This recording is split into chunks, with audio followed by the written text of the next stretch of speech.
দ্রব্যমূল্য যেন সাধারণ মানুষের নাগালের বাইরে না যায়, ব্যবসায়ীদের প্রধানমন্ত্রী।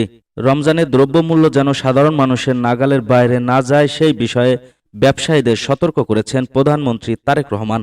বুধবার 18 ফেব্রুয়ারি রাতে জাতির উদ্দেশ্যে দেওয়া প্রথম ভাষণে প্রধানমন্ত্রী এই বিষয়ে সতর্ক করেন। প্রধানমন্ত্রী বলেন, আগামীকাল থেকে সারা দেশে শুরু হতে যাচ্ছে পবিত্র মাহে রমজান।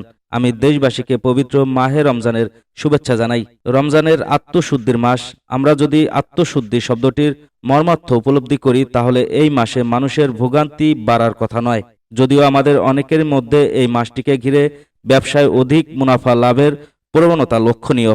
তারেক রহমান বলেন, আপনাদের প্রতি আমার আহ্বান, রমজানের পবিত্রতা রক্ষার স্বার্থে এই মাসটিকে আপনারা ব্যবসায় মুনাফা লাভের মাস হিসাবে পরিগণিত করবেন না।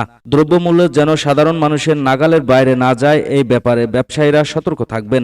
প্রধানমন্ত্রী বলেন, হাজারো প্রাণের বিনিময়ে একটি মাফিয়া সিন্ডিকেটের পতন ঘটিয়ে জনগণের অধিকার প্রতিষ্ঠার অঙ্গীকার নিয়েই আমরা রাষ্ট্র পরিচালনার দায়িত্ব গ্রহণ করেছি। বিএনপি সরকার সব ক্ষেত্রেই অনাচার অনিয়ম সব সিন্ডিকেটকে ভেঙে দিতে বদ্ধপরিকর, ইনশাআল্লাহ।